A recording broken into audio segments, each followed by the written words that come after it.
beautiful young ladies stand before me, but I only have 9 photos in my hands.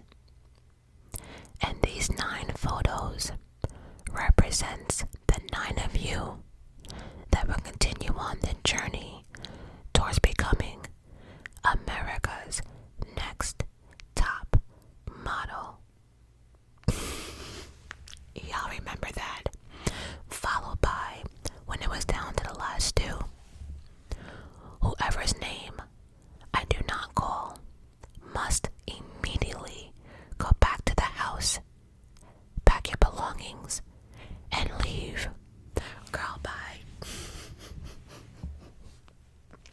Oh, Miss Tyra Banks, America's next top model. Listen here. Not gonna lie, I used to be hooked on this show. This show at first had me by a chokehold. Not gonna lie. But then, after about, I would say like cycle 7-ish, I couldn't watch anymore. I could not watch anymore because there was things that I started to see that I could no longer ignore. I could not.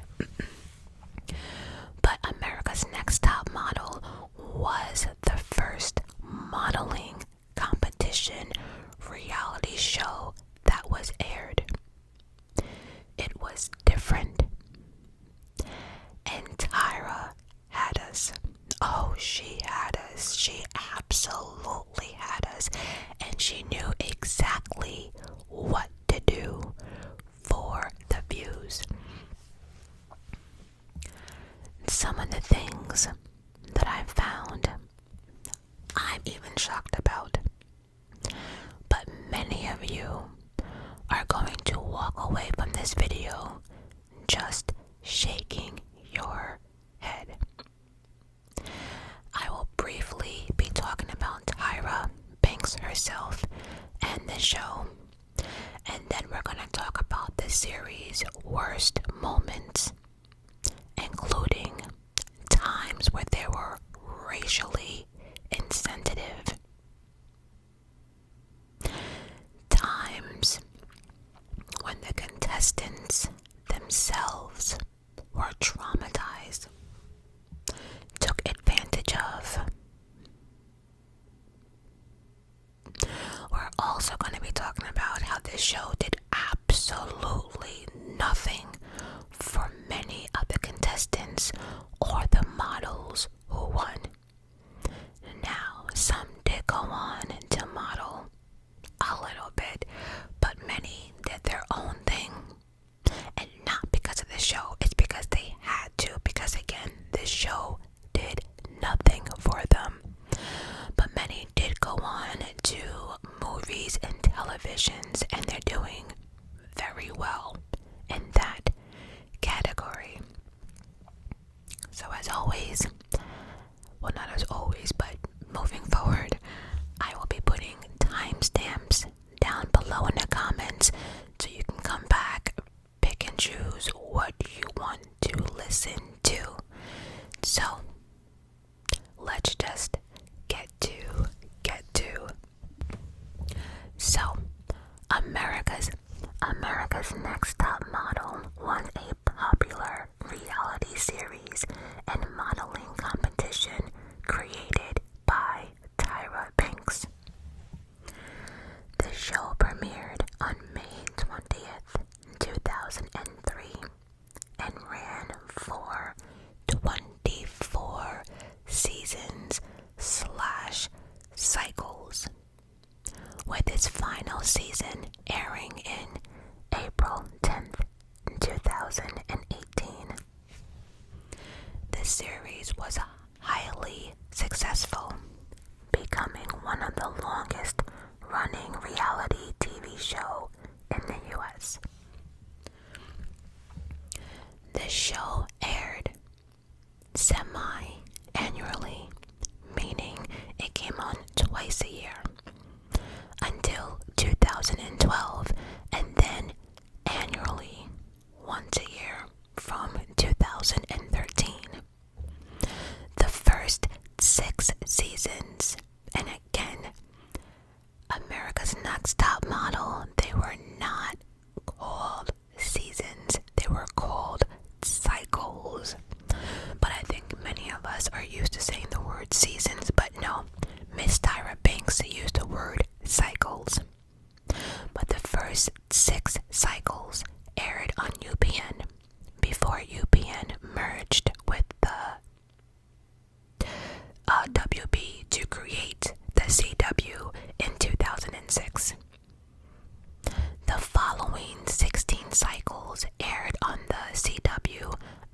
series was first canceled in October 2015, but the show was revived in 2016 and had been airing on VH1 until the end of its run.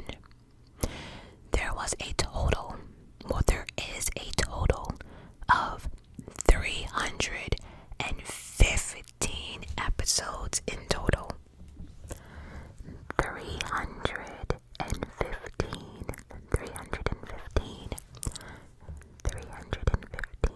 315 episodes. It can be watched on Hulu and Discovery Plus at the moment. Now, this show became popular again during the pandemic when we were all on lockdown because it got added to streaming services. And because it got added to streaming services, people are now able to watch it again. And the people who watched it and is watching it again are now looking back and realize how insane the challenges were and how ridiculous the show was. The show is now also getting a lot of attention and criticism for the mistreatment of the contestants, the damaging message of the show surrounding body image, and its problematic treatments of the rainbow community. Oh, and then people with disabilities. This show. So, to understand this video and America's Next Top Model, we have to talk about the brainchild of the show, and that would be Miss Tyra Banks herself. Tyra Banks was a highly successful supermodel of the 90s and early 2000s. She was the first Black American woman to reach supermodel status. The only other at that time was Naomi Campbell, and she was from England. In 1991, at her first runway season at the age of 16, Miss Tyra booked 25 shows for Paris Fashion Week. That's phenomenal. Over her career, she's walked the runways of many major designers. She was the first Black woman on the cover of Sports Illustrated Swimsuit Edition and GQ. She was one of the original Victoria's Secret's angels, and she was the first Black Victoria's Secret angel. And she was an angel from 1997 to 2005. Tyra acted on TV and film before establishing a production company called Bankable Productions, but we're going to just quickly glance into Tyra's film and movie. So, real quickly, as we know, she did America's Next Top Model. Then she did a movie called Life Size. Then she did the Tyra Banks Show between 2005 and 2010. So it seemed as if she was doing the Tyra Banks Show and America's Next Top Model together. She was in the movie Coyote Ugly. I actually like that movie. She appeared in the Fresh Prince of Bel-Air. I think she was a judge or the host on America's Got Talent. She was in that movie Higher Learning. She was the host of Dancing with the Stars, that I remember.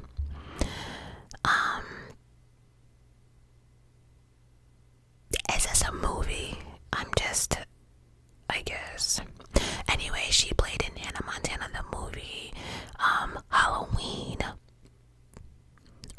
production. Now it said she was in love in basketball, but I can't seem to place Miss Tyra Banks in love in basketball. If you know, let me know down below. And it's clear she did Asia's Next Top Model, Britain, and so on and so forth. She's done a bunch of spin-offs with the top models. But yes, before all that, she, like I said, she got a production company called Bankable Productions. At that time, Tyra noticed on TV we had reality shows like American Idol, Big Brother,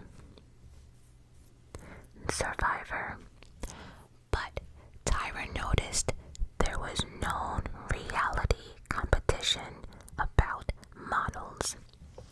Next thing we know, in 2013, America's Next Top Model was born. The first cycle, which was not matched by budget, is more grounded in reality and trying to find, an actual model. Then the later cycles was dominated by drama, fights, and scandals for views. This was Tyra Banks' show.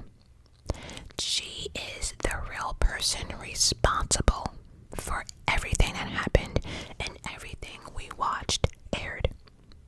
She's responsible for all the bad behavior, terrible ideas, terrible competitions, and terrible challenges. And I say she's responsible for all the bad behavior because remember, there's something called edits, and the moment she saw some of this stuff, I have no idea why she even allowed it to be aired, but it was good TV or good entertainment for viewers.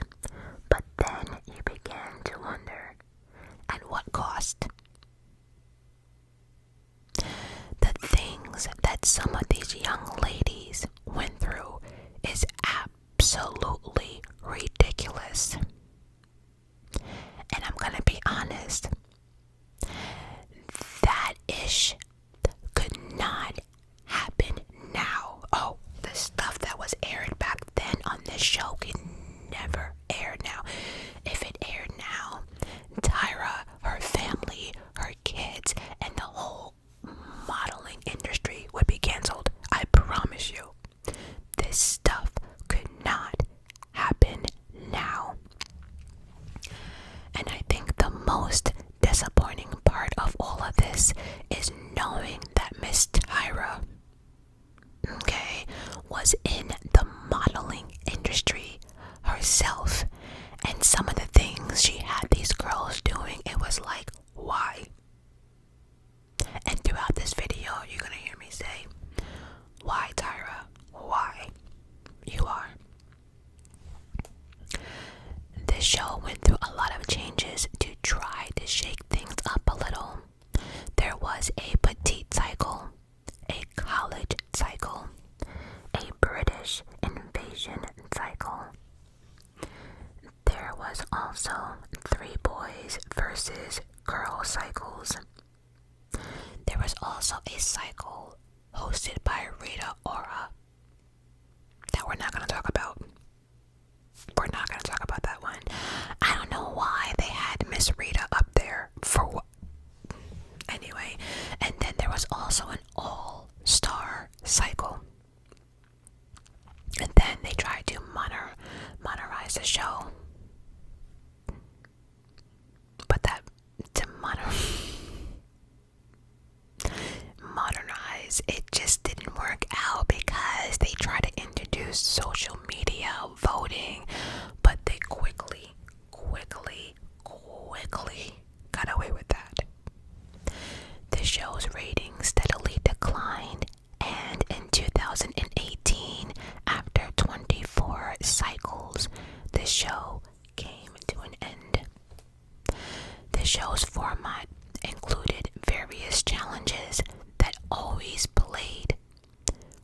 always played on the contestants' fears or insecurities in some way. It never was like a normal challenge. Photo shoots and weekly eliminations. It was judged by a panel of supposed fashion experts and Tyra herself. I'm not really gonna go into the judges because they changed so much that, but we will be talking briefly about a few of them, but I'm not going into the judges. For most of its run, it was sponsored by CoverGirl and 17 magazine. So of course it would make sense that the contracts was with CoverGirl and the spread of 17 magazine. Each cycle follows a pretty similar formula.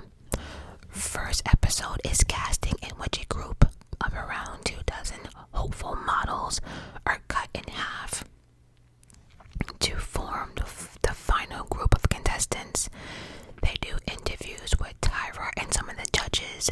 They take part in a runway walk and a photo shoot before they choose the 10 to 15 girls that are chosen, right? The models then move into the model house, which was always decorated. Did anyone notice that the model house always had many pictures of Tyra Banks? It was like an obsession, and they weren't small pictures, they were like huge pictures all over the wall. It was like there was pictures of Tyra in the bathroom, in the kitchen, in the bedrooms. It was like Tyra. Why? Everywhere. And so once the 10 or 15 young ladies move into the house, this is where the shit show begins. The nonsense, the drama, the tears, the fights, all of it. The ladies compete for prizes, which are typically a makeup contract, a magazine spread, and a modeling agency contract. Best part? Well, I guess it depends who you ask. But we cannot, I repeat, we cannot forget about the makeover part. I have a lot to say about the makeover part when we get to it, so just check the comments for that timestamp if you're interested. Then they would do a challenge of some sort, and then the most important of it all, every episode, was the actual photo shoot. There was always a theme to the photo shoot, and when I say some of them were outrageous. Again, why, Tyra? Why? For instance, why would Tyra think it's okay to do blackface on national TV? But again, we'll wait for that when we get to that chapter. And then the last 10 to 15 minutes, it's Tyra and the judges basically tearing these ladies apart. And not nicely either.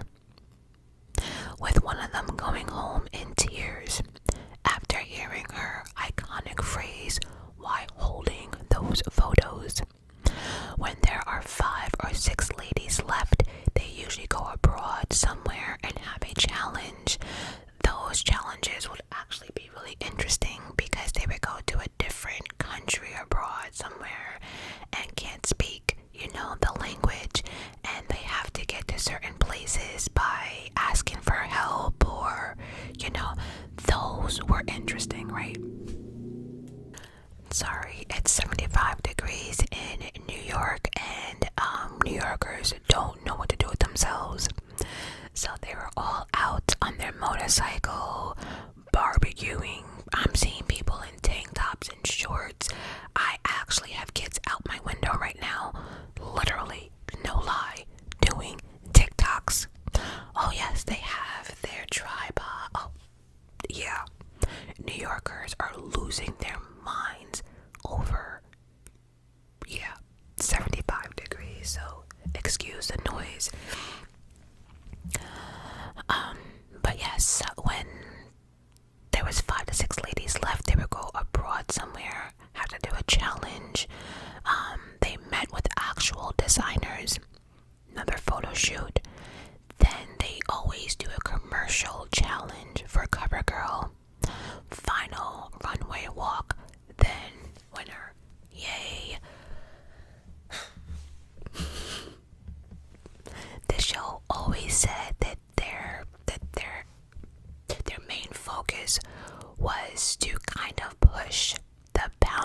questions on this show about eating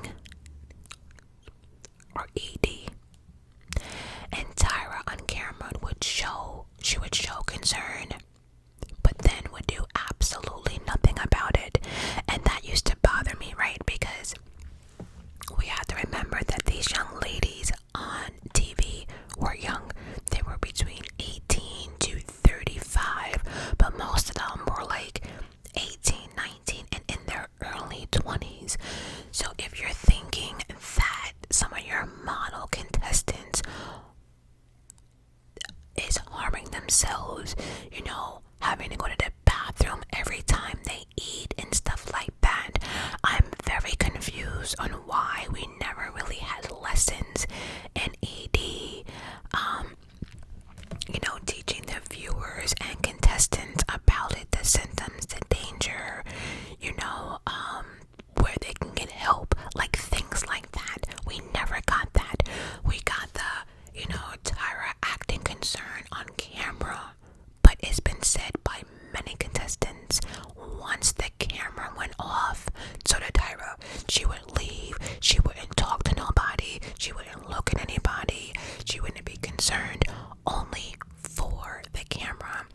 And I think for me, when it came to the ED part, it was very disappointing that Tyra, being in the industry, knows how dangerous that can be, and there was no lesson, there was no, it just was just shameful. I don't know. Then we would have some contestants would be criticized for being too skinny,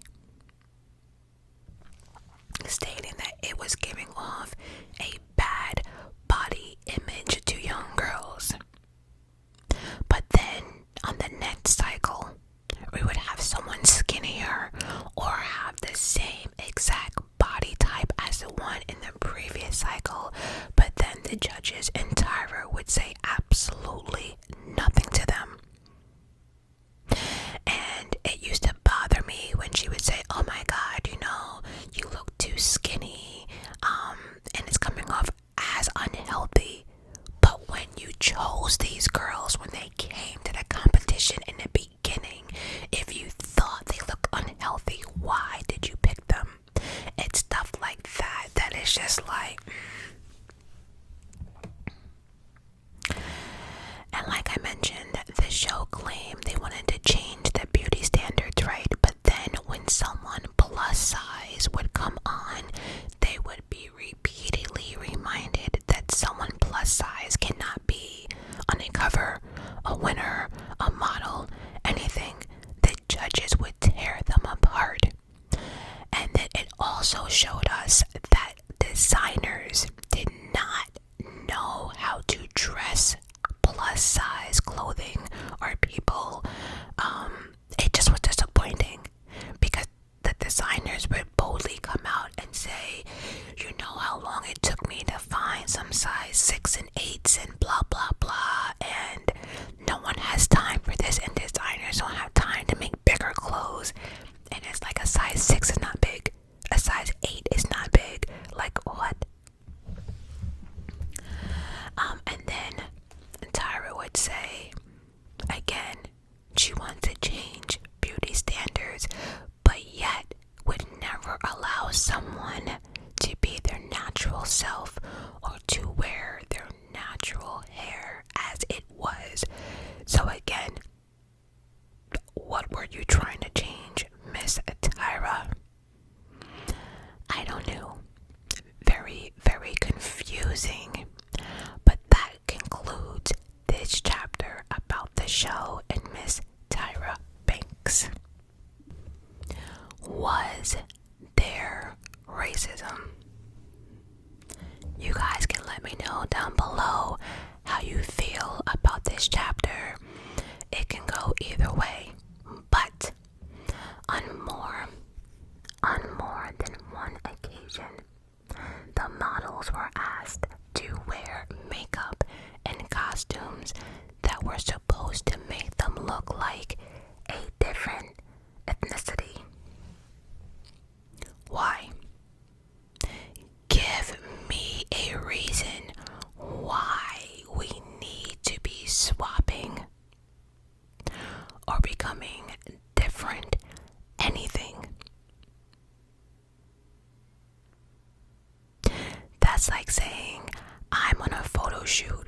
want to make me look Asian or make me look like a white woman.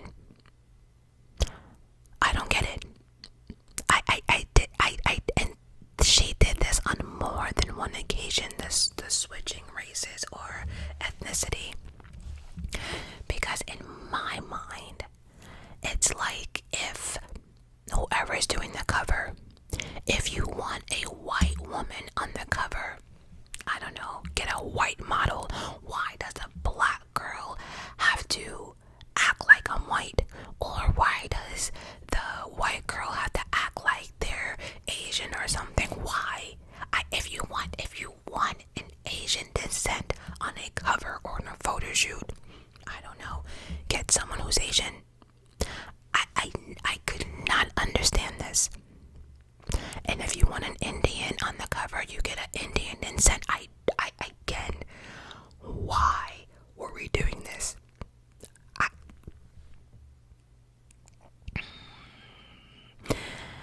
And then we would have something called blackface. Why would Tyra think it is okay to put a white person in black makeup? Again, does she not understand blackface? It's clear that Tyra and nobody on her staff, her PR team, or anyone understood what cultural appropriation is. There's something called cultural appropriation, and it's clear it was not done here at all. In cycle 13, which premiered in 2009, the models were asked, this is something else, right, to pose in a biracial photo shoot in which they wore makeup and costumes that were supposed to indicate two different ethnicities. Here we go again with switching of the goddamn why. Like I said, she did this on more than one occasion. Unlike every other cycle, she was doing some nonsense like this. Multiple contestants had thick makeup that darkened their skin, which again is straight up blackface. Something that's really looked down upon. So again, Miss Tyra, as a black woman, I cannot figure out how you thought this was okay. There were many people who were helping of recreating the swapping of ethnicities, and no one stopped and said, you know what, this shit ain't right. We shouldn't be doing this. We shouldn't. Now we had a judge. He was also the creative director by the name of Manuel, and he was the one that had the colored silver hair. Oh, he was very, very moody. What? You never knew what Jay you were getting? Absolutely not. He was always wish-washy for me. At times you thought he was sincere, but then the moment he opened his mouth, it was like, did you actually just say that? But he actually addressed the backlash in May 2020, saying, you ready for this? This is his quote. Many times when you're working in an environment like that, you have to listen to your executive producer and ultimately the two voices at the top. And one of those voices was Tyra Banks. I was so uncomfortable with that photo shoot. Again, swapping of the ethnicities. He was very uncomfortable. Very, very, very uncomfortable. I was basically told that I had to execute the creativeness. And it made me very uncomfortable. Although it was a competition for modeling, it was really primarily a reality show that they wanted to make good TV at the end of the day. And so, you see, if the viewers were uncomfortable, and it was clear that the contestants were uncomfortable, and now you have one of the judges and creative director also stating that they were uncomfortable, it just was not a.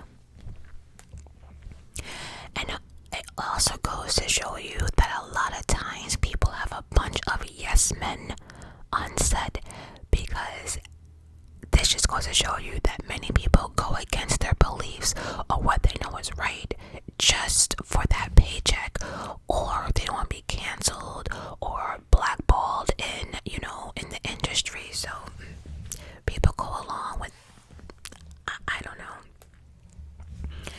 And then we have Miss Tyra responding to the backlash in a now deleted tweet stating, "Been seeing the post about the insensitivity of some past America's Next Top Model moments, and I agree with you."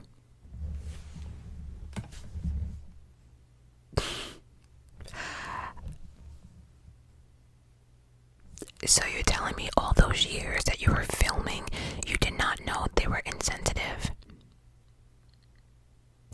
Again, been seeing the post about the insensitivity of some past America's Next Top Model moments, and I agree with you.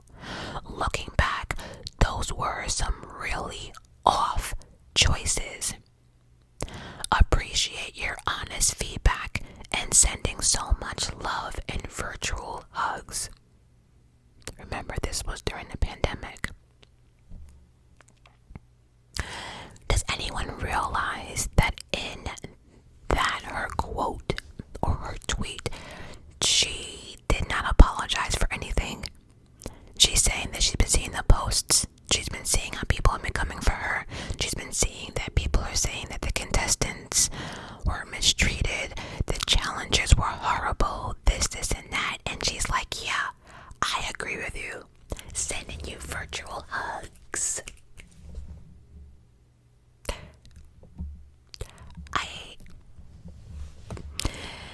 In season or cycle 3, there was a contestant who was criticized several times for embracing her African heritage. A white guest judge voted to eliminate her, saying that you have this intensity to prove your Africanness, and it's not attractive. And even I had to figure out how to spell Africanness, because the way she said it was wild. So this judge thought it was a good idea to send this young lady home because she thought her culture was just too abrasive for her.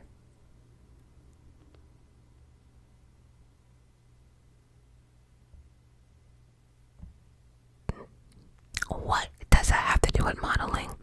What does if someone loves the fact that they're from Africa and they want to show off their blackness or wear an African, outfit every day, what does that have to do with you modeling a designer's clothes or taking a photo?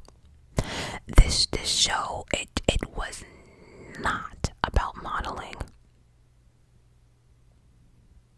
If someone's proud of being Jewish, does that mean that they will take a bad picture? I don't get it. I just don't get it. And so, but yeah, you can let me know down below. Do you think this show had a little bit of racism, or was this just insensitivity? I don't even know what the word to use. But I'm sure you guys will let me know down below. Oh, this is the makeover part. The makeover part. The makeover.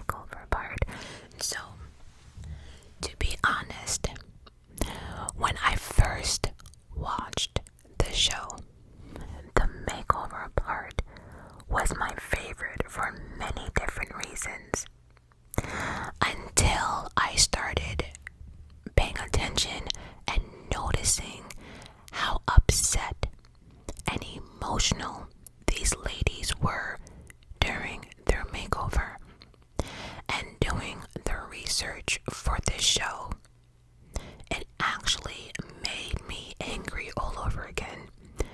Again, after cycle 7, something around that, I stopped watching. It just,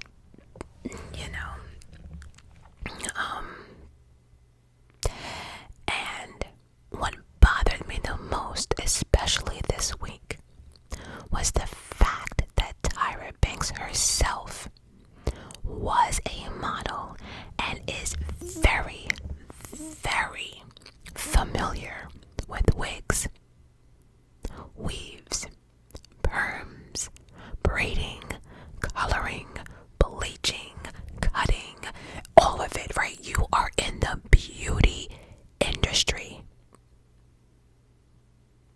I have no idea Tyra, being a female herself, made these ladies go through things they did not want to do. Why are we shaving or cutting people's hair or pixie cuts or whatever when nowadays we have something called, I don't know, wigs? Wigs have come a long way. We have something called wigs and weaves and things like that. Even back then, watching the show, Tyra herself was rocking weaves and wigs and everything else. She was doing it. So I cannot figure out why Tyra would want to watch these females have full-blown meltdowns. A haircut, especially a dramatic haircut unwillingly, can be dramatic for anyone, especially females. Yeah, Tyra would say, oh yeah, it'll grow back, which might be true, but not everyone's hair grows back as fast or the way they want to, or it might not just grow back, period, right? Some people also have like health conditions or whatever. So again, hair is a very sensitive topic for many women, and so for her to sit there and do these dramatic makeovers,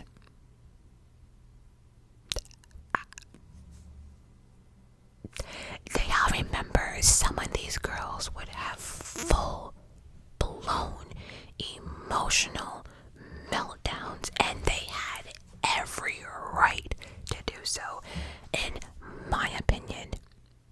And many of them were too afraid to speak up in fear of being eliminated. Oh, and then the people who were doing the makeovers. This is where you knew that Tyra had a budget. Oh, if you didn't know, this is where America's Next Top Model had a budget, because none of the budgets went to these professionals. None. They did not know what they were doing.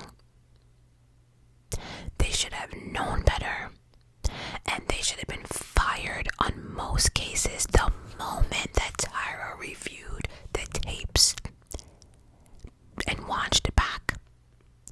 Half of them should have been fired, but instead, because it made good TV,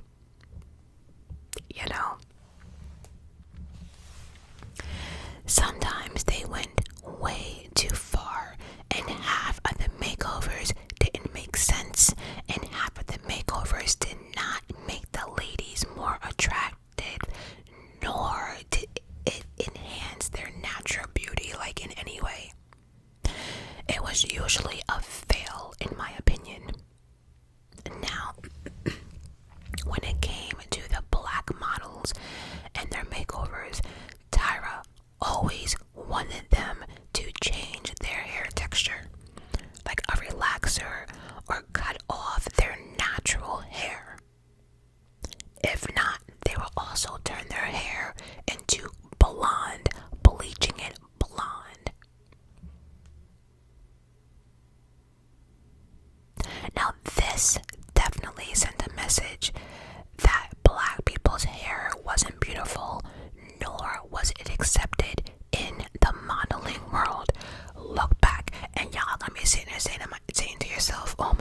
she's right.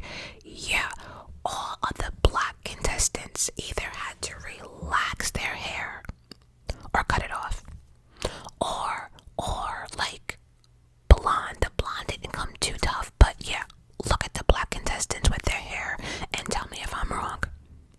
Now, back to the stylists.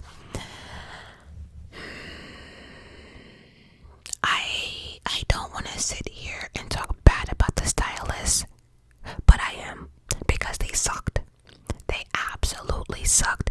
They didn't know what they were doing. They were putting in weaves completely wrong, incorrectly. They did not know how to style or to deal with a black woman's hair or their texture. They didn't know how to deal with people who had dyed or processed hair. Even like people who had like their curly perms, they didn't know what to do. Even the way they were shaving some of these girls' hair off, you can tell they were untrained and again very unprofessional. There was a couple of times that they were trying to, I guess, shave the girls' heads off, and they were using the wrong clippers, the wrong size, the wrong this.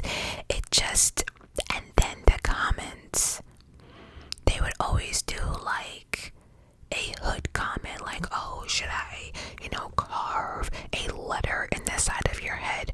But you're not asking other contestants that. It just, the unprofessionalism was crazy. They always had something to say. They were always making fun of people. Just no.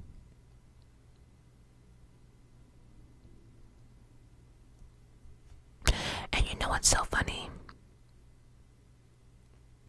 If you think about it, that stuff couldn't happen now.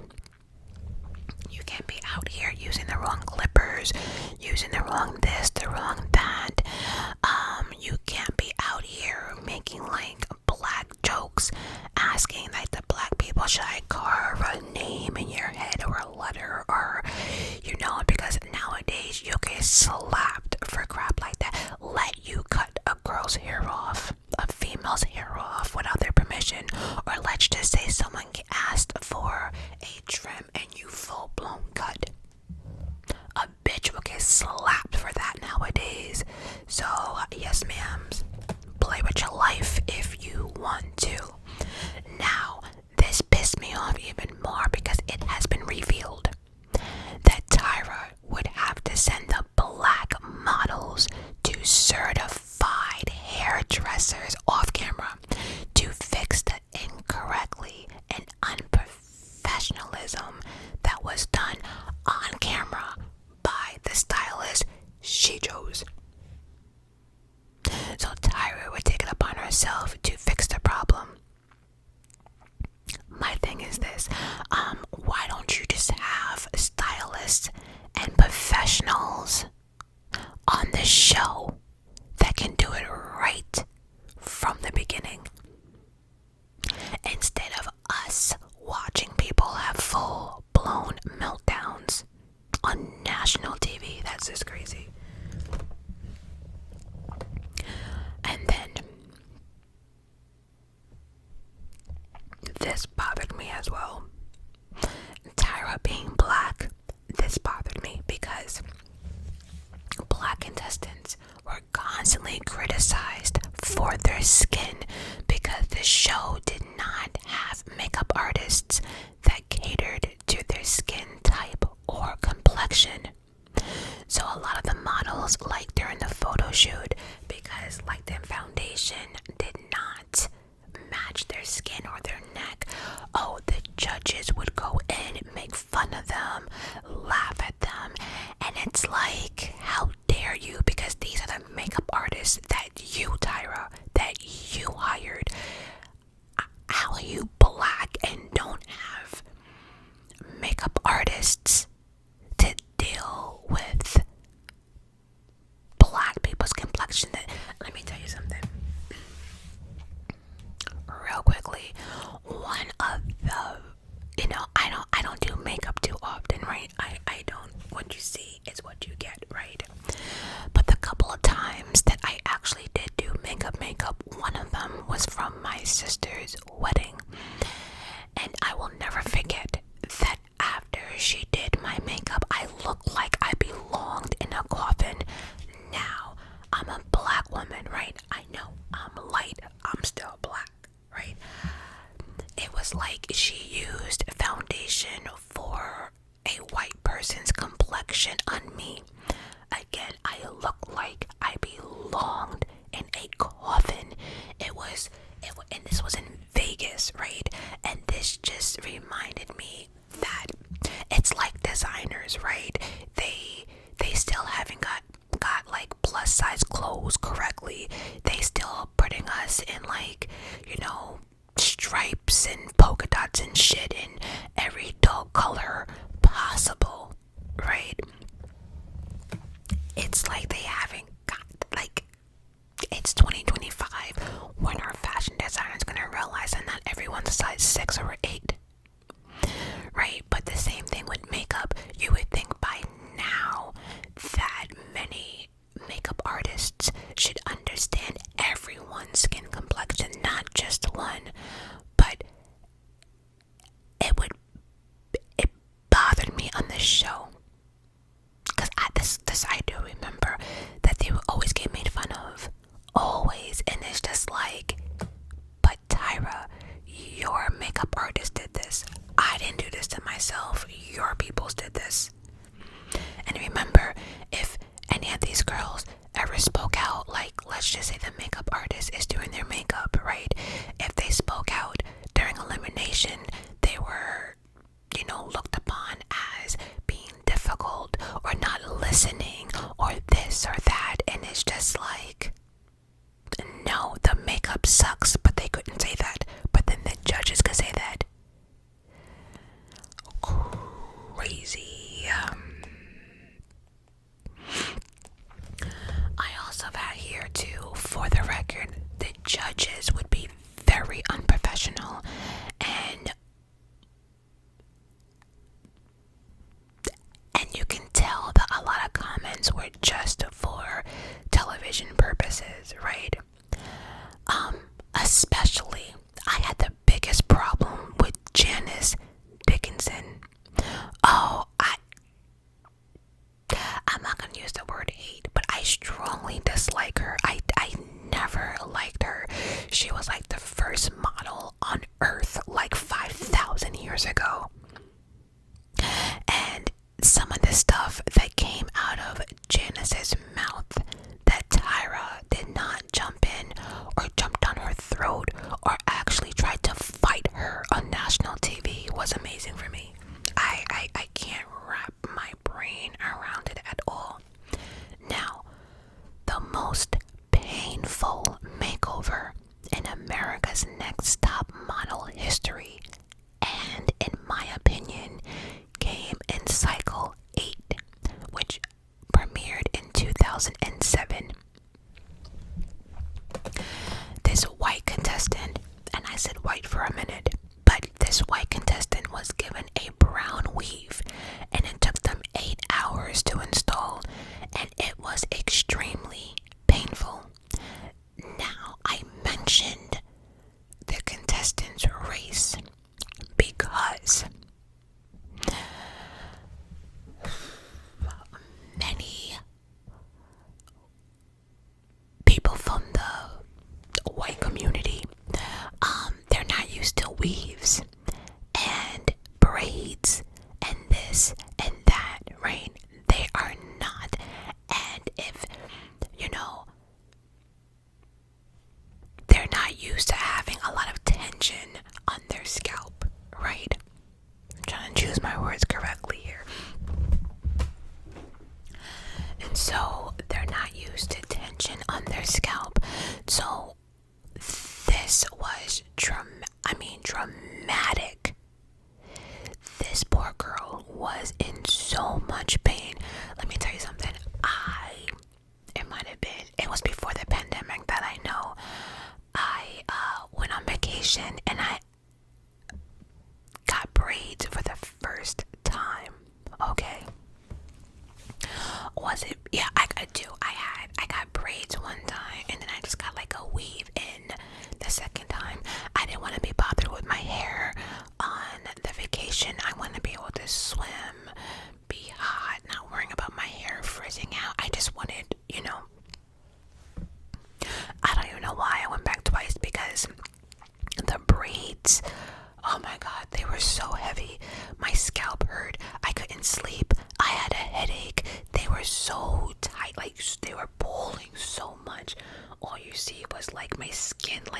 has little bumps going around it. It was so tight. And then when I put it up into like a bun, it was so heavy. My neck, it was just like so heavy. The moment I came back from vacation, I took them out. It was a waste of money, but I could not wait to get back because it was too much. Even sleeping, it was just too tight.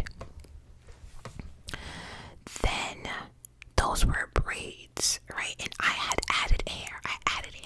Right? Too heavy. Then the next time I said to myself, okay, maybe I'll just get a weave, hair like down to here, and I can do different things. Don't have to worry about it, on vacation. Nope, because see, with the weave, they had to actually braid my hair to my scalp. Oh, it hurt. It was so tight. And then they had to put the weave in. I say all of this to say that I don't put weaves and stuff in my hair, right? And wigs make me too hot. It is what it is. But I'm proving a point that I've had my hair braided, cornrows and stuff, not very often, but I've had it. So for a contestant that is not used to weaves or braids or nothing,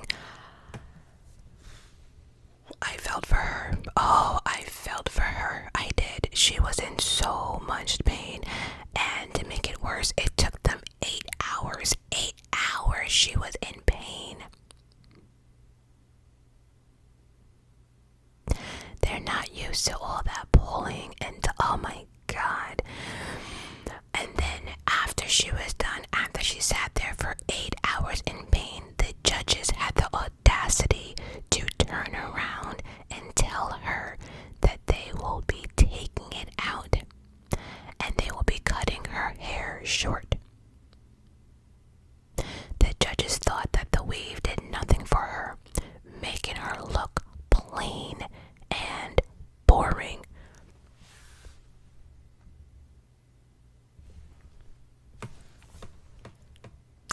So you're telling me that no one on your PR team could have gotten the computer, like people do different styles and different wigs. So you're telling me that none of y'all did this before you decided to put this poor girl through 8 hours of torture for y'all to take it out and to give her a shortcut. And then the contestant said, as my hair is being cut off, I just kind of felt traumatized and defeated.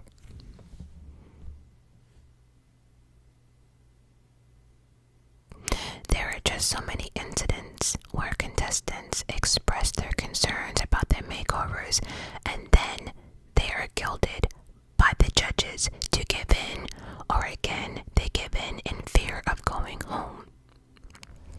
And so in my opinion, I don't think these makeovers were for anything but for shock value, just to get a reaction out of the contestants, to get the tears and to get the views.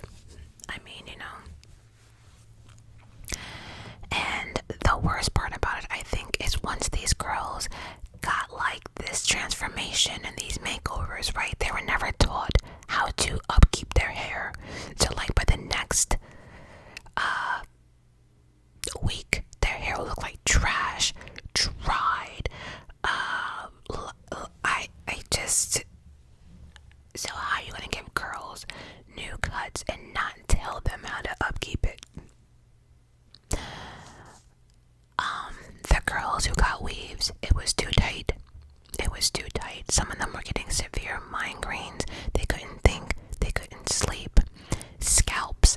Some of their scalps were being burned because a lot of them were getting bleached. The bleach was getting applied wrong to their hair. Oh, these girls went through it. They had bumps and sores and no ma'ams. And then all Tyra could say is, beauty is pain. Suck it up. Miss Tyra Banks, you're telling people to suck it up as you're out here wearing a wig. Now I can understand, people saying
was originally told I was getting a pixie cut, which they made just for me. But ultimately, their plan was to razor my entire head. So I went into the salon with a different idea than what I ended up leaving with. I wasn't upset. I knew I could do it. I was upset that they had lied in order to make that happen when it was something so close to my heart. I don't think I should have been manipulated to give them the outcome of having an alopecia on the show. Who accepts their defect? It's a beautiful story, don't get me wrong, but the process to getting there could have been achieved in a less malicious way. And so I was bothered because this alopecia contestant, you know, her hair, she did have hair growing back in some spots, you know, and for them to shave it completely off, like it just, and you know, on the show she explained that they edited the cuts to make it look worse than what it was.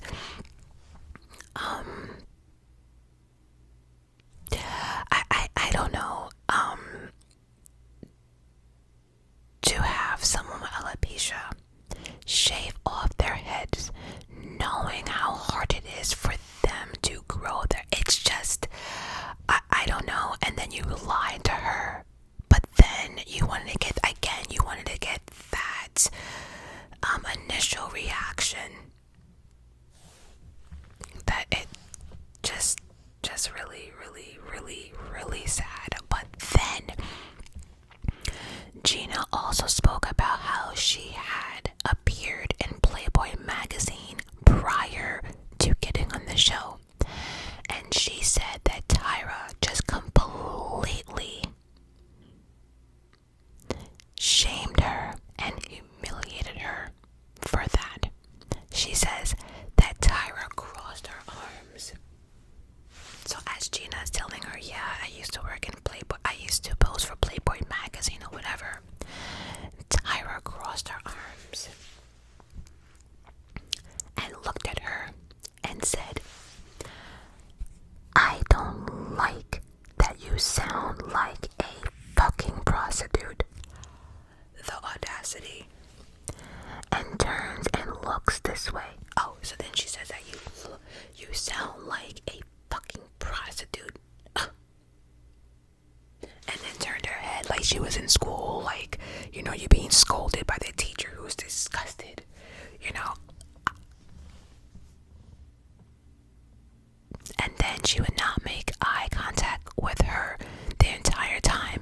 And then Gina had four judges at that point, 4 different people yelling different slandering things at her, basically telling her that she sounded like a whore, or she sounded like an effing prostitute. You're disgusting. How could you do that? You're like, I mean, they just, so as far as Tyra slandering you, now you have people in the back, the judges slandering you as well on TV. And then she went on to say that, they also said how wrong she was. She was disgusting. And there was only one person by the name of Ashley Graham that was trying to defend her.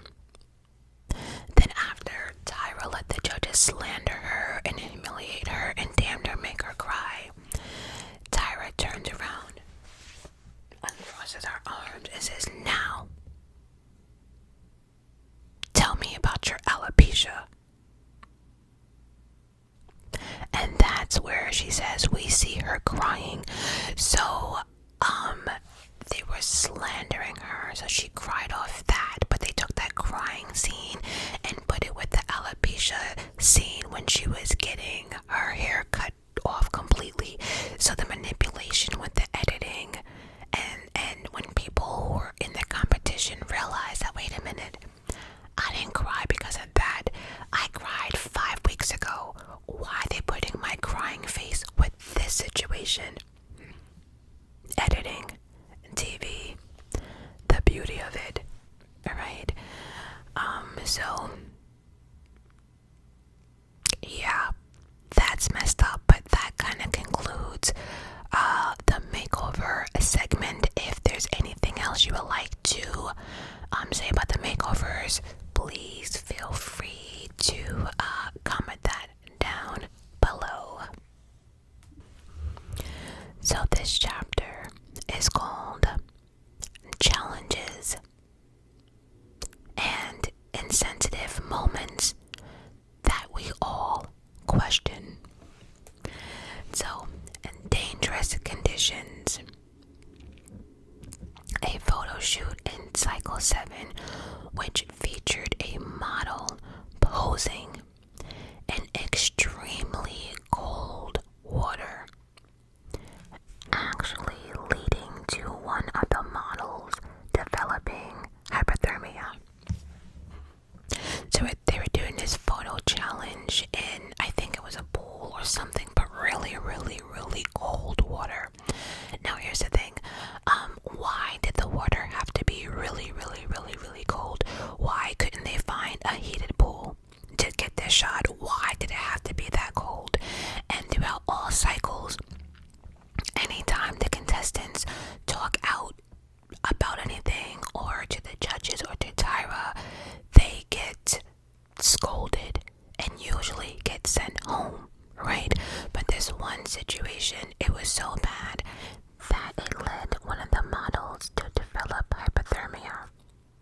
So they got her out the water, and then Tyra blamed the contestant, saying, you gotta let us know. You gotta let her know when your body had enough. We don't know that. But yet anytime someone said anything, it's like, oh, beauty's pain. Suck it up. That's the life. Nothing's easy. But again, why did the water have to be that cold? That your models are catching hypothermia. It's bad enough that models don't even weigh that much, and now they don't have that much body fat, and now you're putting them in a cold. Nobody said to Tyra, this is stupid. Okay, I don't know. In Cycle 8, there was a gruesome photo shoot where models posed as murder victims in a mocked crime scene. In another photo shoot, models posed as dead bodies in a filthy bathroom setting. And another thing, it's like these photo shoots were so violent and gruesome. Why? And then, oh, this one was special. And then we have on Cycle 18, where contestants were made to pose on a 1,000-foot tower during a storm in a foreign country on the side of the building. So think about it. Think about a big ass building, right? Think about 1,000 foot high, right? And now you're on the side of a building with a harness, right? That's holding you. You're on the side of a building during a goddamn storm. What happens if the harness broke? What happens if that storm, just the wind was just too heavy or just picked up or something like that, right? Why are we doing this? Like, no one on production said, you know what? Let's call a movie producer, because they do a lot of tricks and a lot of stuff in movies that are not exactly,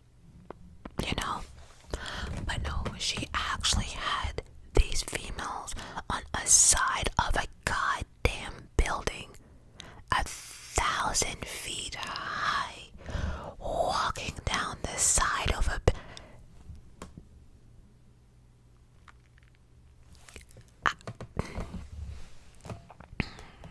Towards the end of the show, contestants had to shoot in pitch black conditions.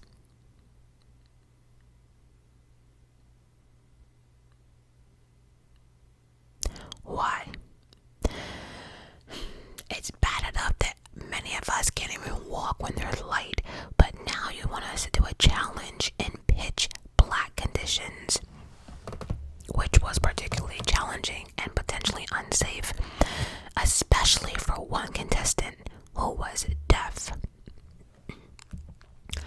So the show thought it was a good idea to take the senses away from this one guy. 2 senses.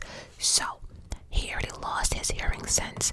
So you thought he's already so now you thought it's a good idea for the deaf person to now be in pitch black conditions.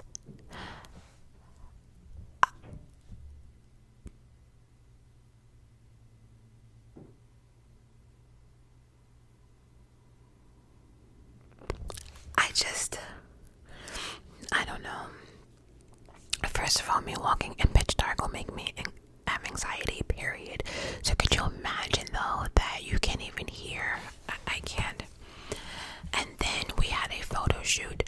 I don't know what it's called, but they were walking down on this runway, and they had like those big circle thingies. I don't know. That was whoosh, that was going in and out, in and out. It just kept going like this. And so as the big things are going like this, the girls had to walk in between, and a lot of them got pushed off into the water or fell or got hit. I don't know what those big things are called, though. I don't know. I keep doing this like it's gonna come to me. I don't know what they're called. But yeah, they had that. We cannot forget the high heel walk challenge that left a girl in crutches. And you can imagine they were not regular high heels. They weren't like, the regular 3, 4, 5, 6 inches, right? Oh, no. These were 12 inches. 12 inches. And like, so the stiletto itself was 12 inches. And then like the front of it had like that big thick. I cannot. So yeah, that left one girl in crutches. And then I even have here that those heels were only for posing purposes, for pictures and photo shoots. They weren't something that you walked down the runway, spun, and walked back. They were not that type of shoes. So many females fell on that, and although one had a severe injury, people had like sore ankles and this and that, and were walking like this, and in fear of falling. Just ridiculous. And then there was the treadmill runway, where they had to walk down the runway in high heels on a treadmill, still looking fabulous. Why? So the models would come out, they would walk, and then after a certain amount, they would have to hop on this treadmill in high heels, and then try to walk the treadmill up to them in high heels while doing a fabulous photo shoot. When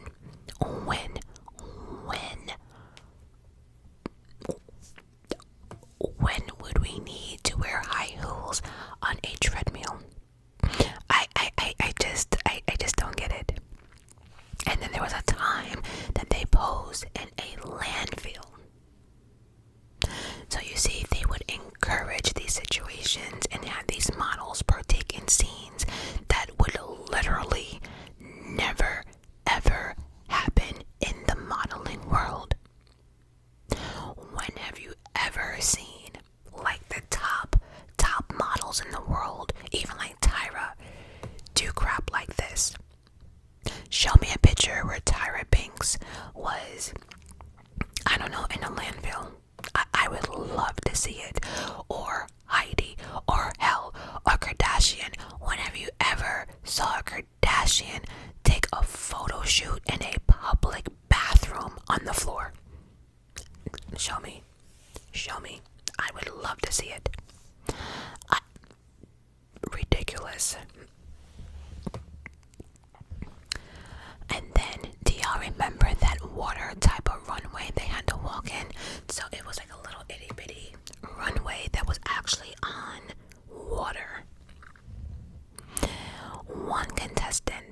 these things on the runway on water with heels and a skirt that you can't really move.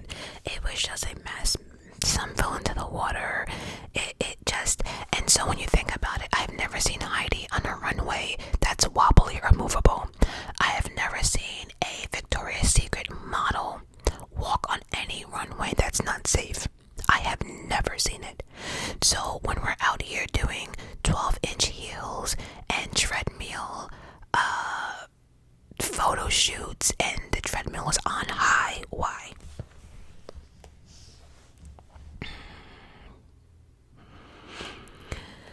So now let's talk about Kaylin, right? There was a contestant by the name of Kaylin. After learning that her friend had passed away from an overdose, Kaylin had to take part in a photo shoot where the models had to depict different ways of being murdered. Again, with the violence, with the photo shoots, I don't get it. Why can't we pose with a goddamn cat or a dog?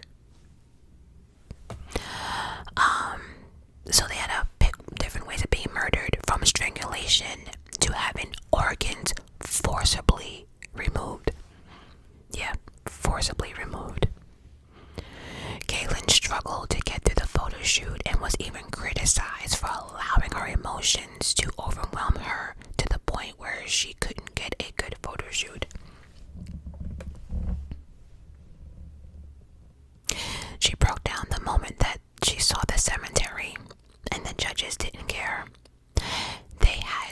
The models had to get into an 8-foot hole that they dug up in a cemetery. And they had to portray one of the deadly sins. And then they went further, because after that, the deadly sins, then they had to do another photo shoot of, being murdered. So the violence, I don't get it. But your friend just died, or anyone you loved, and now you want someone to get in an 8-foot hole that was dug in a cemetery.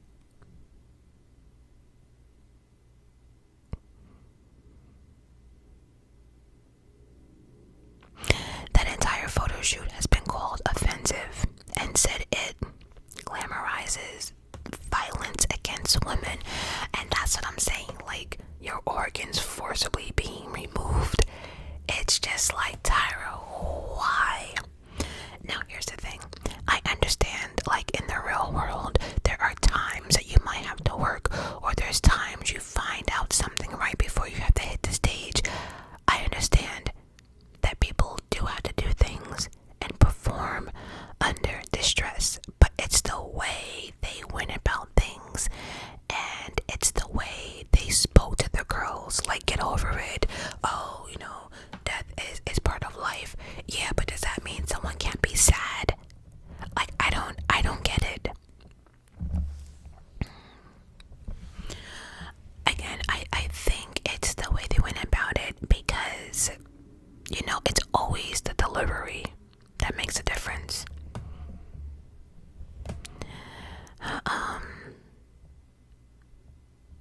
Alright, and then we have cycle 5. Tyra Banks implied.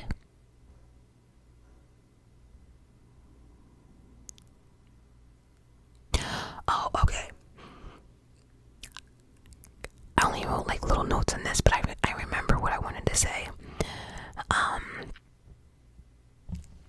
So Tyra Banks implied that this gay contestant, Kim, her name was Kim, should tone down her sexuality. Kim replied that she was not ashamed of being gay and she was proud of it. Tyra replied, I'm black and I'm proud, but I'm not walking down the red carpet saying and shouting. And it's the way she said it. It's the way she did it. I'm black and I'm proud. I'm black and I'm proud. It just, I don't know. I mean, I get what she's saying. If you're gay, you don't have to announce it. If I'm black, I don't have to announce it. I get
or tone down your whiteness or tone down your blackness.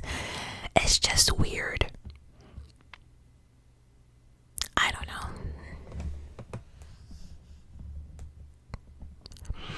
And then Manuel later criticized the incident, saying he felt uncomfortable about Tyra remarks. Who, by the way, is gay himself.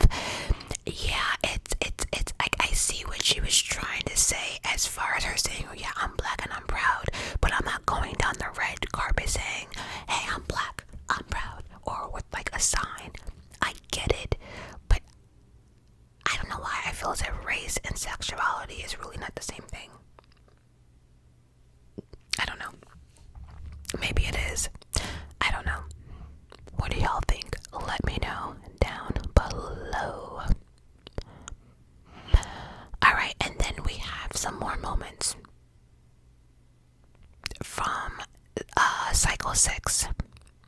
When the show made winner, Danielle Evans closed the gap in the front of her teeth. So that was in Cycle 6, but then we had on Cycle 8, later there was another contestant who was encouraged to widen her gap, so that discrepancy kind of bothered people. And I'm not trying to make this video as a race, but Danielle Evans was black, and then this contestant that they wanted to widen her gap was white. And so a lot of people were saying, well, why is it okay for a white person to have a gap, but if a black person has a gap, it's ghetto? It was one of those, because the judges came off like, okay, well, you're black and a gap and you're gonna be looked at as ghetto. But then you have another contestant who's not black encouraging them to widen it. It's crazy.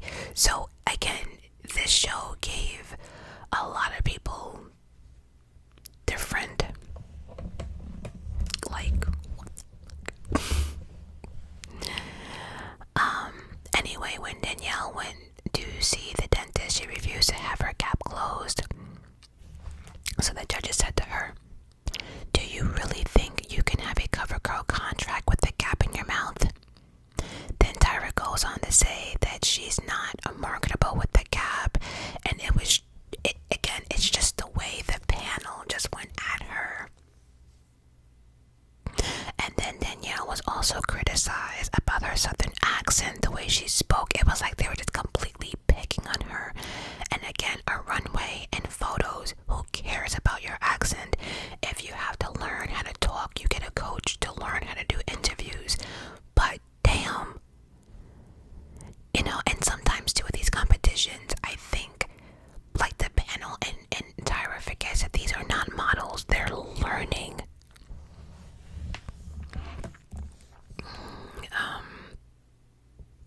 Anyway, in 2020, Danielle put out a statement when Tyra was addressing all the backlash and everything. Danielle wrote, I want to address all those young girls.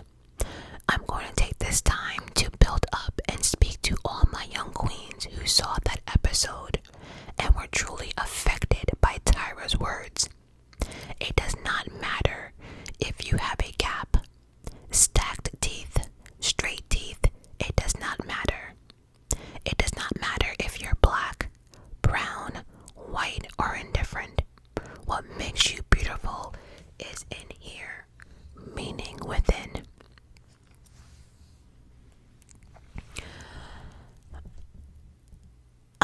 When it came to the white contestant who had their gap widened, some viewers said encouraging Kelsey to widen her tooth gap was hypocritical and had a racist undertone, considering the past conversation with Danielle about her teeth.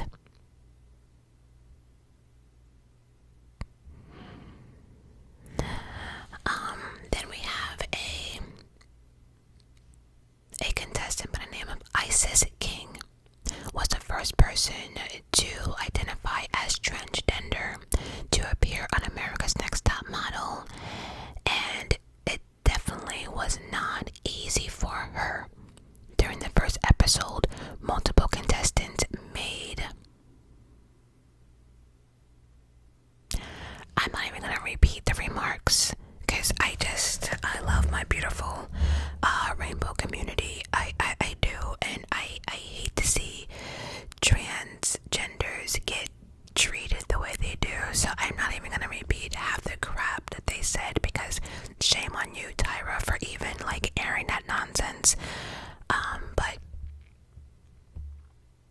let's just say they just had transphobic comments towards Isis.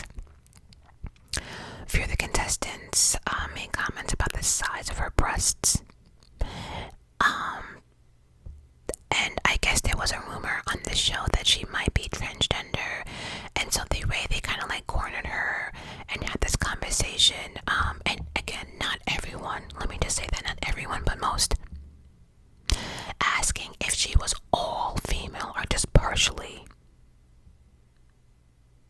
Which, Isis replied saying, no, I was not physically born a female, And here's the thing. At that moment, right, in TV, to see a transgender on TV was a lot for many people, right? So I just feel as if it was really awkward and messed up of Tyra to have a transgender, but then not teach people, or, there was just a lot of ignorance, there should have been many teachable moments. They were not. But instead, she televised all the snickering, disgusting comments, the jokes, and she made sure she got all the ignorant comments. And it's so funny because if something like that got aired now, these girls would not be too quick to be calling people the names and stuff they were saying, 10, 15 years ago. Well, let's just say 10 years ago. But like I said, it wasn't all. There were a couple of contestants who did stick up for ISIS, but the amount of ignorance. Then we had Kenya Hill. Now this Kenya, I was offended. But Kenya Hill found herself being victim blamed by judges, a crew member, and fellow contestants in cycle 5. And this is after she was standing up against a male model who she says touched her without her consent. Here's the thing. Even before my attack, right, I don't like to be touched. And so you can imagine now, after my attack, don't touch me. Don't touch me. And, especially as a stranger, oh, no. No, ma'ams, absolutely not. You cannot touch me. Oh, no. I will have a fit. I will spaz out. So you would think that the ladies would be understanding and want to help her during this. Nope, not at all. Not at all. It seemed as if everyone turned against her. Everyone was dismissive of her. And I don't know if that was production's idea to present that on this show, but it was fucked up. Throughout the episode, a male model can be seen pushing Kenya's boundaries, even asking her for a massage during hair and makeup. Throughout the episode, the model is moaning and touching Kenya inappropriately, making her visibly uncomfortable. After Kenya she asked the model to stop a couple of times. And then after it continued, she asked to stop the photo shoot.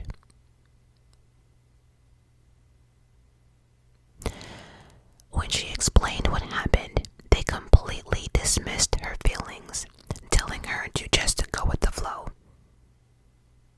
She said, I feel like a lot of pressure added onto me because I can end up being eliminated for not doing well on the photo shoot because of his actions.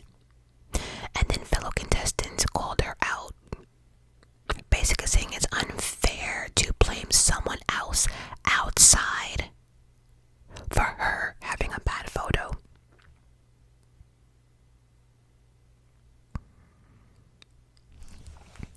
And then Niall Barker agreed, criticizing the quality of the photos and telling Kenya to handle it better in the future. So off the bat, I was irritated with the girls, right? Because I remember this episode, someone is making you uncomfortable and you told them to stop, yes, it's that person reason why I can't focus. If I'm supposed to be taking a picture and you're rubbing your penis on me and I'm uncomfortable, I am not going to be all and bubbly. I'm going to be uncomfortable, right? You're going to see the tension. And for everyone in that video, for them to not even have the male model held accountable, like, did she tell you to stop? Well, why didn't you stop? Did she not talk to you, right? It was more like, suck it up, get over it, you can't blame him, blah blah blah. But there was no real consequences for the male model. Could you imagine all this moaning and stuff and trying to touch you? And I just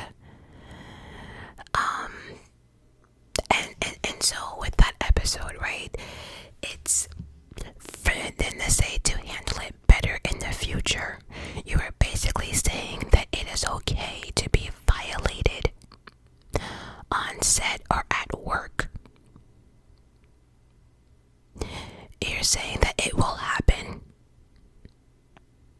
And it's like, again, your feelings are not validated.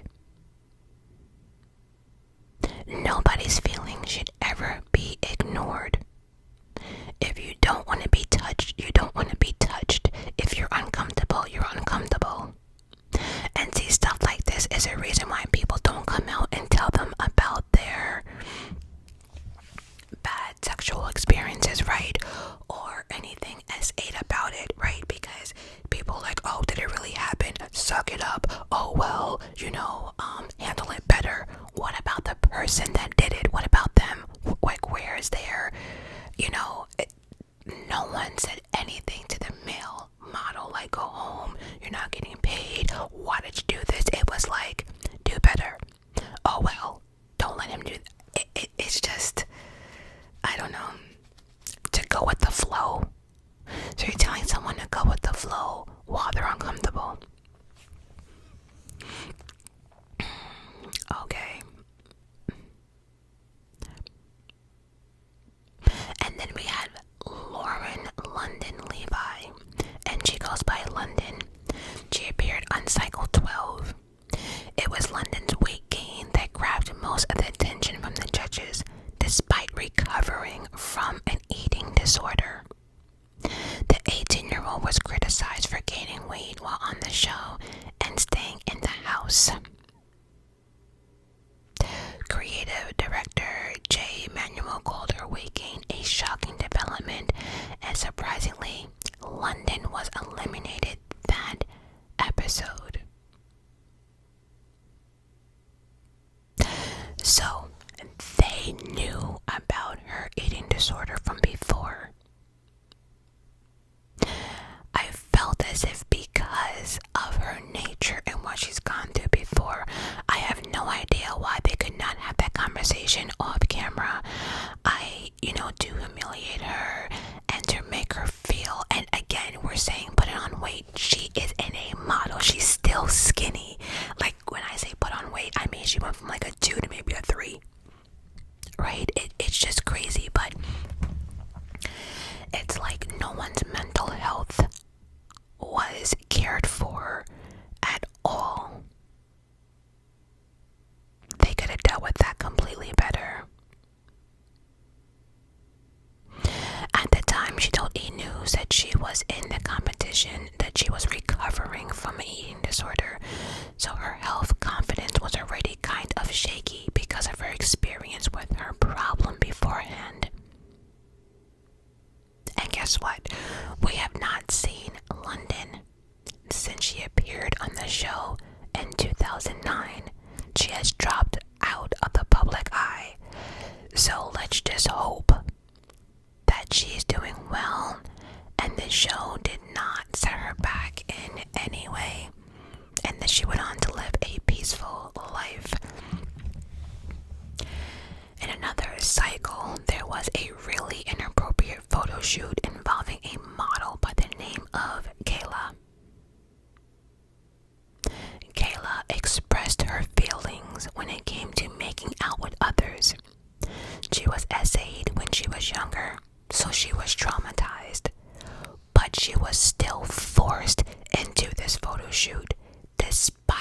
having the past trauma. She made it very clear that she was uncomfortable with any type of intimacy with a man. And again, I can totally understand where she's coming from. When you have been violated in any way, sex is the last thing on your mind. But especially when you've been violated and you've been SA'd, you're not very fond of being touched, especially by strangers. Once again, it's very, very triggering. Trust me, I know. So again, what does making out with someone do with modeling? I could not. Nothing to do with the real world. Nothing. Models are not out here sticking their tongue down people's throats every time they have a photo shoot. Again, ridiculous. So some of these challenges, I feel as if Tyra had to have known that this would be traumatizing for many of the ladies.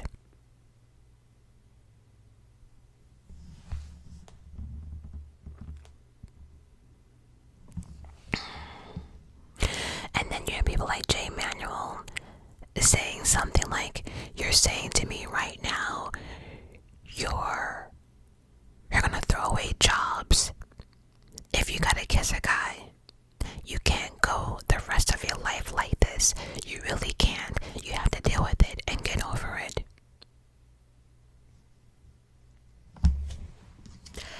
Telling someone that's SE to get over it is insane. It is ridiculous. And him saying throwing a job away again. What does a model have to do with making out with a man? I cannot figure that out. And actually, she even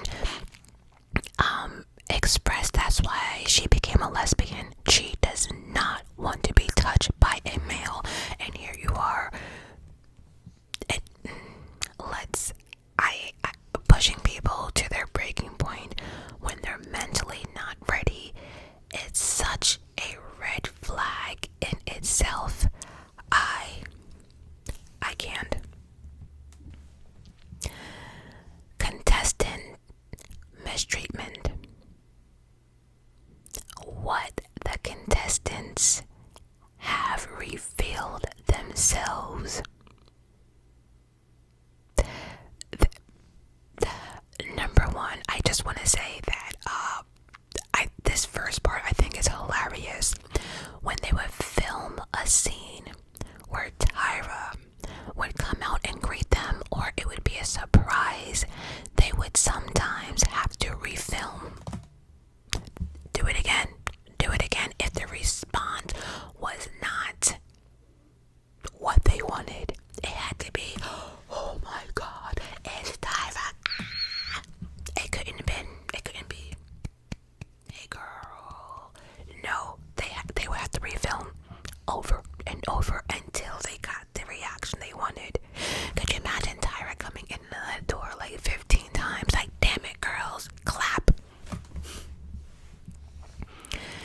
Contestants, and again, this is all coming from the contestants themselves. So the contestants had to work 20 plus hours a day. They sometimes go 12 hours with no food and no breaks. They are forced to stand around and wait for 9 hours as the panel shot. I guess as they did certain shots. So it's like if you had a photo shoot and you took your picture, you still had to wait around 9 hours. They would get very little sleep. They have no contact with the outside world except 5-minute phone calls with their loved ones. They filmed constantly with zero privacy. Cameras were everywhere, and there were mics everywhere, picking up every sound and every conversation you have.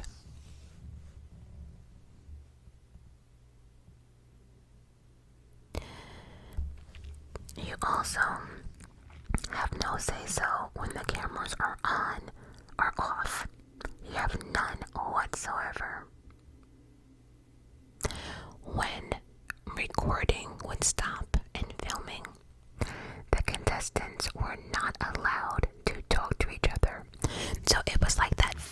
let's just say that fight they would have, and the camera stopped, the girls couldn't talk. So once the cameras were filmed again, it was like that problem was never resolved. And so again, this is a good way to keep the drama going.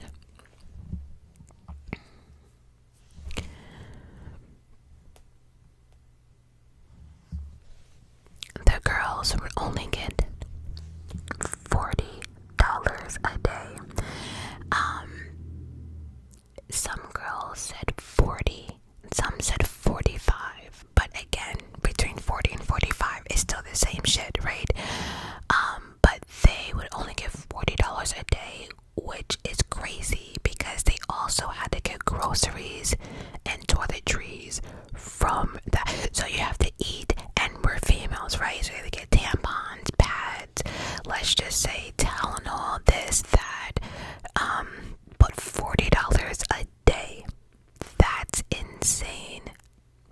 So basically, if you didn't come there rich, you were screwed. Then there was times when we see the sheer physical toll the show was taking on the contestants, because we would see them collapse because of exhaustion, hunger, dehydration, or all the above. I think the no drinking and no food is crazy because, you know, when people are tired and hungry, what happens? They lash out. And so they would purposely make you tired and hungry. And do you also realize too that they would make you tired and hungry, but Tyra would always have liquor somewhere, right? So between tired and not eating, now you're giving these girls liquor. It all made for good television. But with a show like that though, right, $40 a day, I think I read that Tyra was making $30 million a year off the show. And you're only giving your contestants $40 a day. That's crazy. If contestants get sick, didn't matter how sick or ill they were never exempt from a photo shoot or a challenge. They were expected to push through no matter what. And that bothered me because a lot of times these girls would end up in the hospital because of this shit Tyra had them doing. And then, right, we had a couple of cycles where there were contestants who were full-blown racist and they were proud of it. And so Tyra would do that, and then, you know, why would Tyra think it was a good idea for females to live in a house where someone is openly racist? Openly racist is beyond me. And then we have Angela Preston, runner-up of Cycle 14, spoke about how extremely difficult it was to book modeling jobs after the show wrapped up because of the stigma attached to reality TV competitions. Many agencies considered her and many of their girls off that show ghetto. She turned to escorting for money, and her pimp took her around the country, but was very abusive towards her. Krista White, who was actually the winner of Cycle 14, reached out to Tyra Banks and the production team of America's Next Top Model to see if there's any way they can help Angela out. The show did absolutely nothing. They didn't help her, they didn't call her, Tyra couldn't care, Tyra didn't call back, nothing, no one cared, no one gave a shit. Angela ended up finding a way of getting out of the situation herself. But then for Cycle 17, the All-Star season, Angela was brought back. She spoke to an executive producer about her escorting before shooting began and ended up winning Cycle 17. But a few weeks after she won, she was contacted by production and was told that she was having her title stripped away because they found out about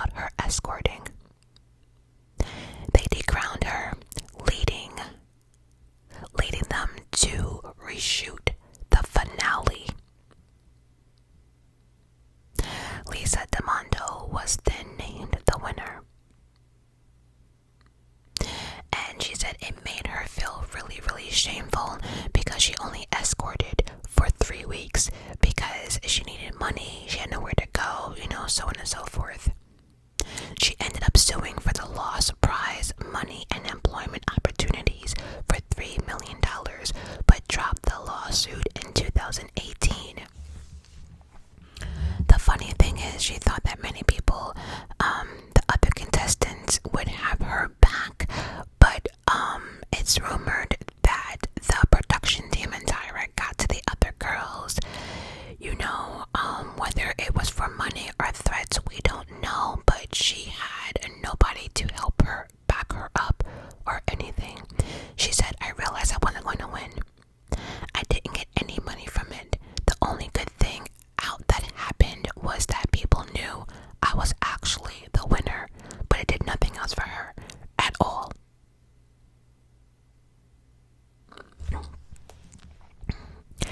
And then she also spoke about the horrific filming conditions that the models were put through.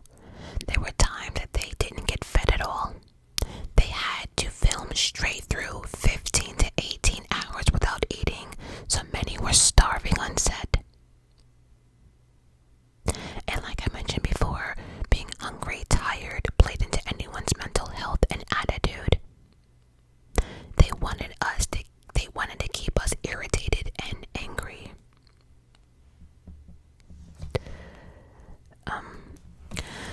Now I spoke about Isis King already. She was the transgender, right? First ever to really be televised, and again, there was not awareness like there was today. She was mocked in the competition. Some girls refused to get in the hot tub or pool. We already mentioned this. Actually, we mentioned this in the challenges and insensitive moments. But that being said, she was also manipulated by production. She told producers that she did not want to inject her hormones on camera, and they assured her that they would have the on-set medic to do it for her. But when the filming began, the production rang the house phone and told Isis that she would have to do it herself and find someone. If she needed any help, find one of the girls or the contestants in the house. She had to ask one of the other girls to do it, and then they ended up getting filmed injecting her hormones. So they lied and exploited her for views. That is horrible. How are you going to say, yeah, we'll have an on-set medic, and then next thing you know, we don't have an on-set medic? Now you have to ask one of their girls, the same girls who were mocking you, the same girls that did not want to get in the pool or anything with you. You have to ask one of these bitches that don't even like you to help you, and then on top of that, they filmed you anyway getting your hormones. That nope. And I think it was also disgusting of the girls to mock her by telling her that she will never win this competition.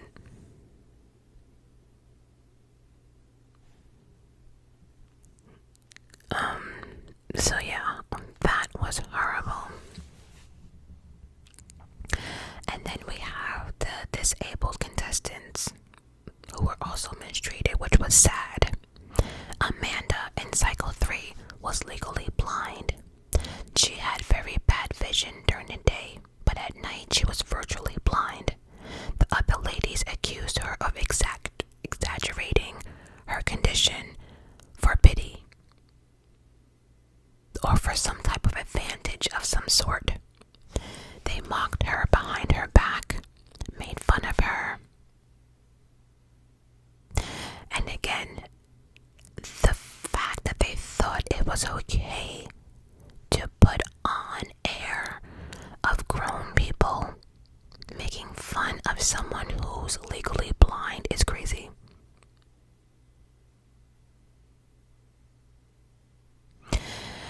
Also, too, you would think production would be any better, but they weren't. They were not any better because she had to walk for a challenge. She had to walk on a runway in a club with low lighting. She asked production if she could look at the runway before she can walk so she can see or count how many steps there were going to be and what the layout was going to be. Production did not allow her. As a matter of fact, they didn't even allow her to go to the bathroom just in case she got a peek at the runway. Now, for me, I understand it's a competition, but if that's the case, then you should have everyone look at the runway beforehand, because in the real world, if she had to walk, if she's legally blind, and she had to walk down a runway with designers, or whether it's Victoria's Secret, any person in their right mind would allow her to look at the runway. They would allow her to count or whatever she had to do. Why would you purposely want to put someone in danger? But again, it made good TV, right?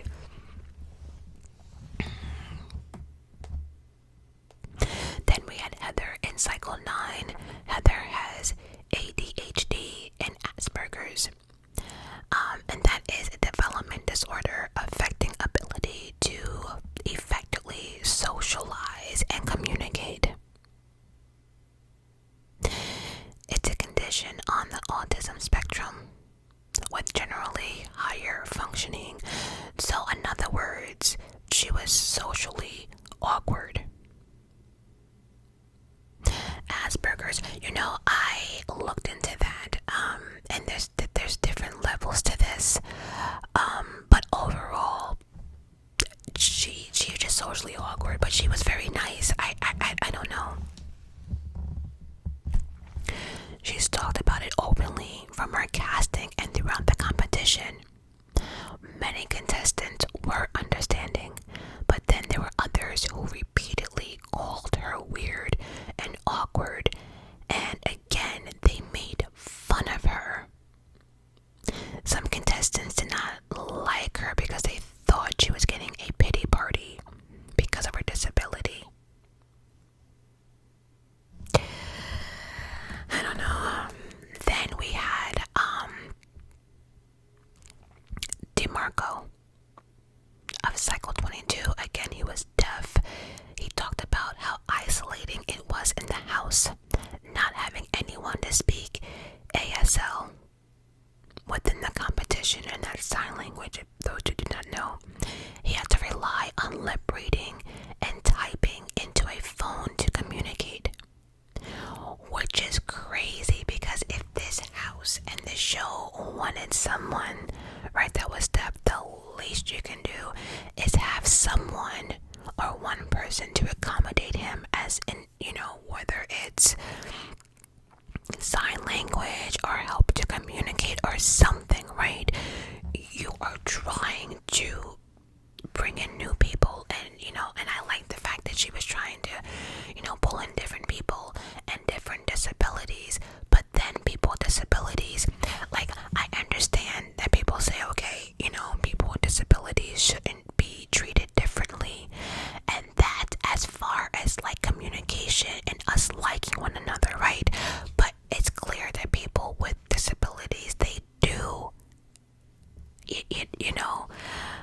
they're not treated, they're not really treated equally, meaning that if you have a wheelchair, you're looking for a ramp, right?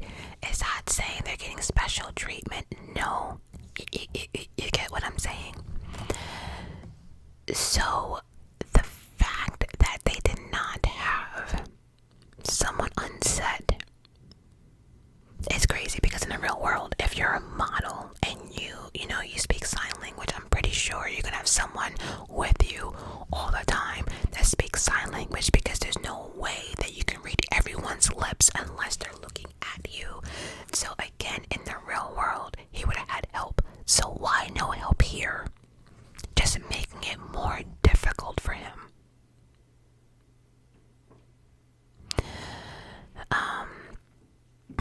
So anyway, So, to summarize the show, yes, the show had diversity, but Tyra and Top Model Production failed to actually accommodate the needs of contestants. They failed on mental health. They failed to educate. Instead, they exploited their contestants for entertainment. And they always gave the facade of caring for people of all, shapes, sizes, but that was not really true. And once the camera stopped rolling,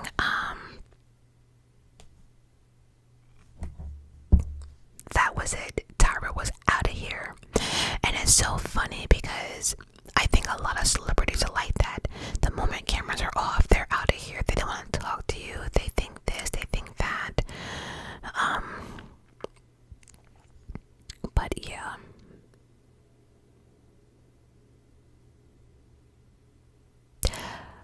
Many contestants afterwards had said that their mental health was worse after this show, so take that how you want it. So I wanted to leave this video on a positive note because, there has been some positives, right? So it definitely introduced the beautiful rainbow community on television, right? Even down to the judges. Because do y'all remember Miss J's outfits? Oh baby, she would always dress for theme. She would always, walk in them heels, have the best. I don't even know if I liked her catwalk, but you get it. But it definitely introduced the rainbow community because we had a couple of judges from the rainbow community. Then we had a couple of contestants from the rainbow community. So I think it kind of opened up our eyes and it kind of slowly but surely, started introducing on air. Now in 2008, Florida native Whitney Thompson became the first plus size model to win America's Next Top Model. So it was nice to see a plus size woman win, especially after the judges, and I'm convinced that Janice hated anyone that wasn't a size 2. So that was actually a big change. And then afterwards, she modeled for brands including Forever 21, so on and so forth. She also became an ambassador in 2010 for the National Eating Disorder Association. Again, that's also disappointing for the show. They never really educated us on, eating disorders, which is really big in the modeling industry.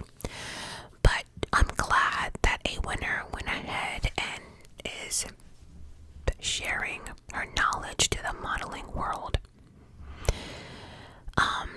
Again, in 2020, Tyra apologized for all contestants and, who felt mistreated during their times. Again, she did a tweet saying she agreed with everyone, never saying sorry, but giving out virtual hugs. I would like for Tyra to say, looking back on the show and reading your comments, you guys are right. Everything was insensitive, and I'm sorry. I'm sorry for those contestants that I made, or was humiliated on live TV. That would have been an apology, not saying, I've been seeing your posts, and I agree with y'all. Looking back, those were really off choices. Appreciate your honesty. Sending much love and virtual hugs, not one apology.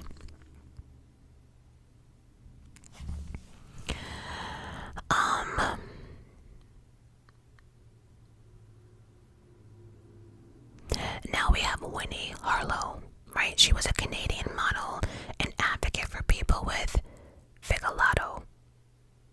I hope I pronounced that correctly. That's a skin condition that, many people don't know that Michael Jackson had. It's when it happens when you have like white patches that appear on your body. So like Michael Jackson, people thought he wanted to become a white woman. No, he just kind of made his skin one color because he didn't want the blotches. And if you look back at some of his photos, him wearing the glove, that's where some of that came about. It started with his hand, and he was trying to cover up, but you can see it, like in between him is dancing or whatever. You can see the discoloration when it first started. But yeah, so Winnie Harlow, she gained recognition in 2014 as one of the contestants on America's Next Top Model. In 2018, she became the first Victoria's Secret fashion supermodel to walk the runway with visible vitiligo. That's awesome. And then also she was part of Cycle 21, and she even said that the show really did nothing for her career. Vitiligo. I had to Google the pronunciation because I didn't want to mispronounce that. But vitiligo, that is a skin condition. Yes. Now Ava Marcelli, or Marcel, I'm not sure how you pronounce her last name, but this is my girl. I love me some Ava. She became famous after winning the 3rd season of American Next Top Model. She also appeared in reality shows like The Hills, Wild 'N Out, The Game, The Real Housewives of Atlanta. She has a resume of movies, but I am currently watching All the Queen's Men on BET, baby. I cannot look away. She is the boss in my eyes of BET. No, and actually, if anyone watches Sisters on BET, Fatima has his cousin called Madam that everyone is scared of. That's our girl. But yeah. Anyway, Yaya DaCosta. I also like Yaya. Yaya is so... First of all these girls are pretty, right? All these ladies are pretty. But Yaya, there was something different about her.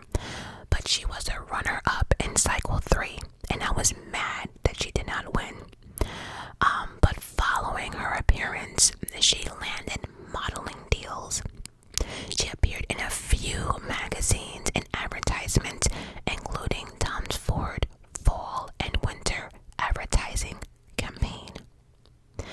But her career mainly took off in TV roles like Chicago Fire.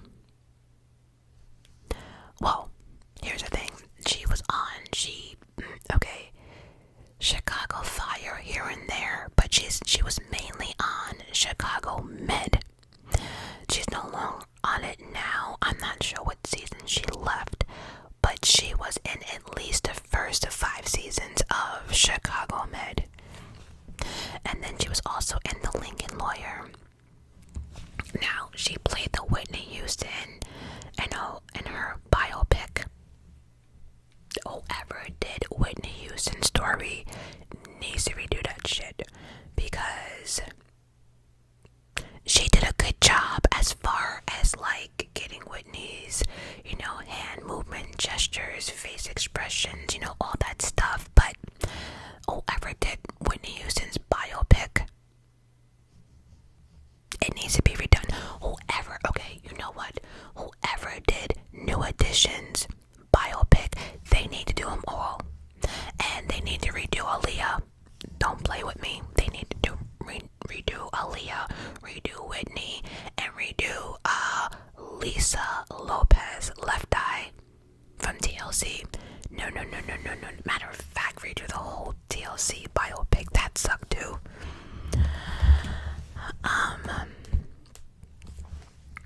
anyway, yeah, if anyone else wants to mention any other contestants on the show, if you want to mention anything else, please do so down below. But that actually concludes this video of America's Next